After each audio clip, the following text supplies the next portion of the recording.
And you can see for the first 2 months of fiscal year 2026, our fiscal year begins in October, so October and November.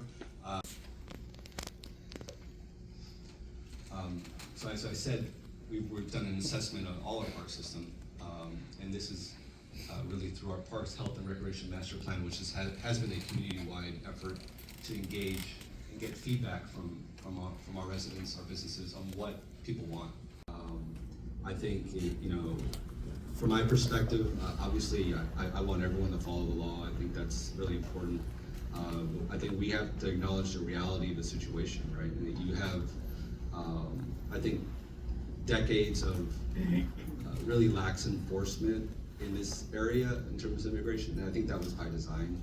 We have a checkpoint 100 miles from here, and I think we also acknowledge the challenges of what was happening in Mexico over the last couple of decades, right? With security, you talk to people about getting extorted, getting kidnapped, and that's the reality of a lot of people that are facing over there. And so, under NAFTA and under USMCA, Mexicans are not allowed to apply for asylum in the United States. I don't know if people do that, right? And so it creates an issue, and especially in a border city where we're so intertwined with our sister city, Matamoros. We have families that have, one parent might be not have status with arrest due. You have it's a very complicated situation. And I can say the vast majority of people that are here that don't have legal status are hardworking people, family-oriented people that are contributing to our economy, our state economy, our national economy. And I don't think the solution is to rip these people out. I think we have to give them a path forward. I think there should be a penalty because they did not follow the law, right? There should be a consequence. But I think ripping them out is not a solution.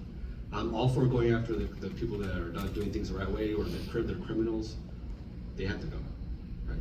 And I think that list right now a while ago of people that they were looking for that had criminal records, right? So it's I'm going to be in DC next week and I'm meeting at the White House.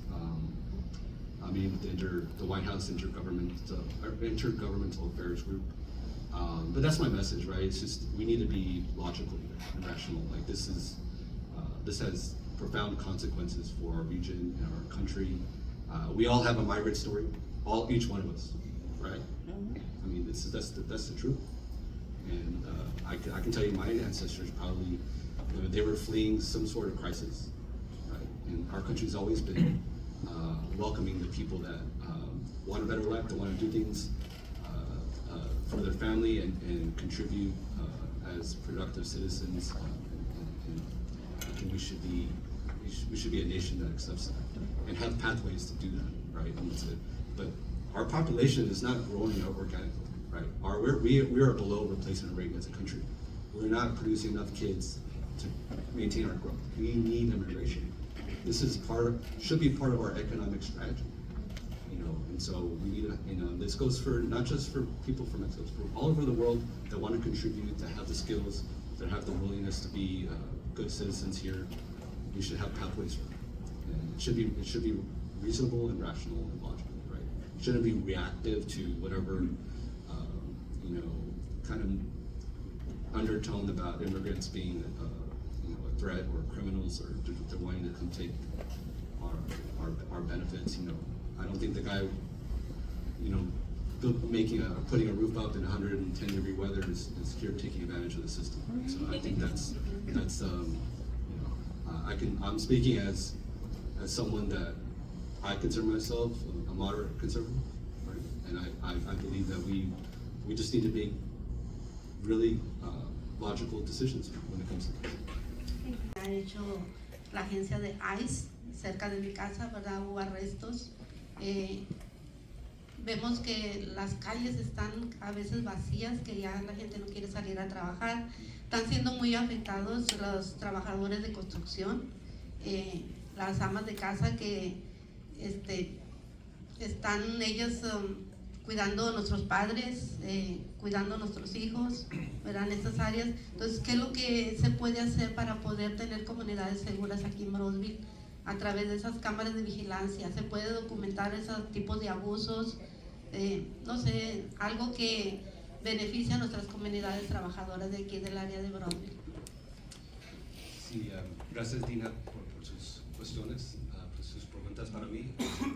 Yo creo que es importante documentar cosas que ustedes tienen,